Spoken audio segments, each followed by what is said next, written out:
अगर दुनिया के सबसे मशहूर पर्यटक देशों की बात की जाए तो उस लिस्ट में मिस्र का नाम जरूर शामिल होगा। ये देश अपनी प्राचीन कलाकृति, पिरामिड और ममी की वजह से जाना जाता है, जहां आज भी चौंकाने वाली खोज होती रहती है। वैज्ञानिकों ने मिस्र के रेगिस्तानी इलाके के बीचों बीच एक प्राचीन नाव को खोजने का दावा किया है, जिससे जुड़े रहस्य को जानने के बाद आप भी हैरान रह जाएंगे। रेगिस्तान में दफन थी प्राचीन नाव।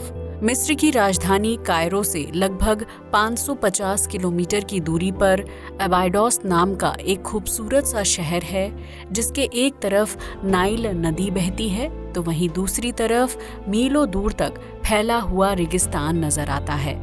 इस रेगिस्तान में अक्सर तेज आंधी तूफान की स्थिति पैदा हो जाती है, जिसकी वजह से तेज हवाएं रेत को अपने साथ मीलों दूर तक उड़ा कर ले जाती हैं। साल 1989 में एक ऐसा ही तूफान आया था, जिसकी वजह से काफी ज्यादा रेत उड़ गई थी और जमीन के नीचे से एक अजीबोगरीब स्ट्रक्चर बाहर निकल आया। ये स्ट्रक्चर बहुत ही खस्ता हाल में था, जिसके ज्यादातर हिस्से को दीमक अपना खाना बना चुकी थी और सिर्फ टूटा फूटा ढांचा ही रेत में बचा हुआ था। साल 2000 में उस जगह पर पुरातत्व विभाग ने खुदाई का काम शुरू किया, ताकि रेत में धंसे हुए उस स्ट्रक्चर को सुरक्षित बाहर निकाला जा सके। जब ये स्ट्रक्चर रेत से बाहर आया तो पता चला कि वो एक प्राचीन नाव है, जिसकी लंबाई लगभग 70 फीट के आसपास थी।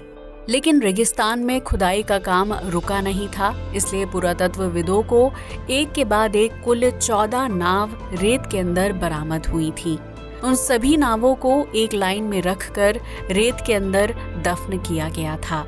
लेकिन यहाँ सबसे बड़ा सवाल ये था कि आखिर रेगिस्तान के बीचों बीच 14 नावों को एक कतार में दफन करने के पीछे क्या वजह रही होगी। हालांकि उन 14 नावों को रेत से पूरी तरह से बाहर नहीं निकाला गया था, क्योंकि उनकी हालत इतनी खराब थी कि अगर उन्हें बाहर निकाला जाता तो शायद वो टूटकर बिखर सकती थी। वैज्ञानिकों ने नाव की लकड़ी का सैंपल लेकर लैब में उसकी टेस्टिंग की, जिससे ये पता चला कि वो नाव आज से लगभग 5000 साल पुरानी थी। यानी उन नावों को गीजा का पिरामिड बनने से 500 साल पहले मिट्टी में दफन किया गया था, जबकि उनका अस्तित्व गीजा के पिरामिड से भी ज्यादा पुराना था। वैज्ञानिकों ने सोनार टेक्नोलॉजी की मदद से उस इलाके और नावों का 3D मॉडल तैयार किया, ताकि उन्हें ये समझने में हेल्प मिल सके कि आखिर नावों को रेगिस्तान के बीचों बीच क्यों और कैसे लाया गया था।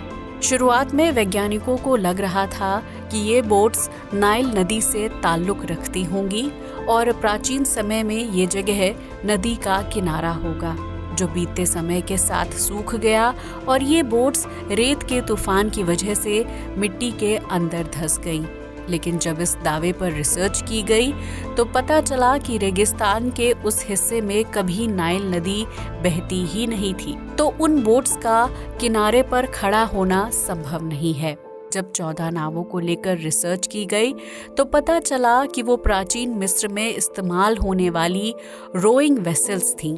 इस तरह की नाव को 30 लोग चप्पू की मदद से चलाते थे, ताकि कम समय में लंबी दूरी को तय किया जा सके। ये नाव उस दौर में चलने वाली सामान्य नाव के मुकाबले काफी अलग और एडवांस हुआ करती थी, जिसे लकड़ी और रस्सी की मदद से बनाया जाता था। उस दौर में इस तरह की महंगी और अलग नाव बनाने और रखने का साहस सिर्फ मिस्र के राजा के पास होता था। लेकिन ये बोट्स किस राजा से ताल्लुक रखती थी, इसका जवाब अभी ढूंढना बाकी था। जब शोधकर्ताओं ने आसपास के इलाके में छानबीन की तो उन्हें पत्थर और चट्टानों से बना एक टूटा फूटा ढांचा मिला। जब उन्होंने उस ढांचे को लेकर रिसर्च शुरू की तो पता चला कि ये स्थान प्राचीन मिस्र के लोगों का पूजा स्थल हुआ करता था, जहां वो अपने राजा की भगवान के रूप में पूजा करते थे। उस जगह पर मिट्टी से बने कुछ बर्तन भी मिले थे, जिनका इस्तेमाल पूजा के बाद खाना खाने या फिर पेय पदार्थ पीने के लिए किया जाता था। वहीं जब बोट्स वाली जगह पर रिसर्च की गई तो शोधकर्ताओं ने पाया कि बोट्स के चारों तरफ ईंट की एक दीवार खड़ी की गई थी। वैज्ञानिकों ने जब बोट्स का 3D मॉडल तैयार किया तो उन्होंने देखा कि बोट्स के ऊपरी हिस्से को भी ईंट से ढककर बंद किया गया था। इससे ये पता चलता है कि वो जगह बोट्स की कब्रगाह थी, जहां बोट्स को ईंटों की दीवार यानी कब्र के अंदर दफन किया गया था। लेकिन सालों तक चलने वाले रेत के तूफान की वजह से बोट्स के ऊपर लगी ईंट की दीवार टूट गई थी, जिसकी वजह से बोट जमीन से बाहर निकल आई थी।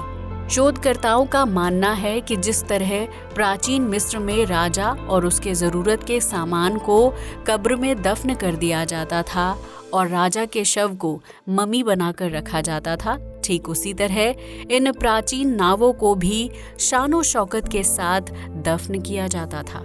इनकी कब्र की खूबसूरती को बढ़ाने के लिए उनके ऊपर लाइमस्टोन की परत चढ़ाई गई थी, ताकि जब उनके ऊपर सूरज की रोशनी पड़े तो कब्र का ऊपरी हिस्सा चमकने लगे। रेगिस्तान के बीचों बीच नाव की कब्रगाह को खोजना आसान हो जाता था, क्योंकि लाइमस्टोन की चमक की वजह से उन्हें आसानी से देखा जा सकता था। इसी तरह उस दौर में पिरामिड के ऊपरी हिस्से में भी लाइमस्टोन की परत चढ़ाई जाती थी, ताकि उन्हें दूर से ही चमकते हुए देखा जा सके। इससे ये भी पता चलता है कि प्राचीन मिस्र के लोग लाइमस्टोन को खूबसूरती बढ़ाने वाला पत्थर मानते थे, जिसकी वजह से उसका इस्तेमाल कई तरह की चमकदार चीजों को बनाने के लिए किया जाता था।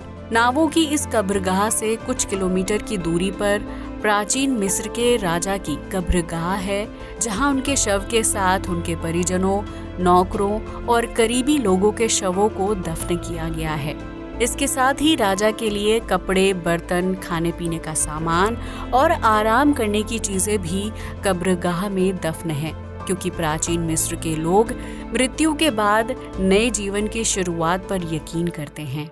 ये संभव है कि राजा और उनके साथियों की सुखद यात्रा के लिए उनकी कब्रगाह से कुछ किलोमीटर की दूरी पर 14 नावों को दफन किया गया होगा, ताकि वो उन नावों में बैठकर अपने दूसरे जीवन की शुरुआत के लिए आगे बढ़ सके। प्राचीन मिस्र में कई राजाओं की कब्र के पास इस तरह की नावों को दफन किया जाता था, लेकिन क्योंकि इस राजा के साथ कई दूसरे लोगों की कब्र भी थी, इसलिए उनके लिए ज्यादा बोट्स की कब्र बनाकर तैयार की गई होगी। इस तरह कई सालों की रिसर्च के बाद वैज्ञानिकों को रेगिस्तान के बीचों बीच 14 बोट्स की कब्र की असल सच्चाई का पता लगाने में सफलता हासिल हुई थी, जिससे ये पता चलता है कि प्राचीन मिस्र के लोग पुनर्जन्म की बातों पर कितना यकीन करते थे और वो अपनी शानो शौकत को पूरा करने के लिए कीमती चीजों को मृत्यु के बाद मिट्टी में दफन करवा देते थे।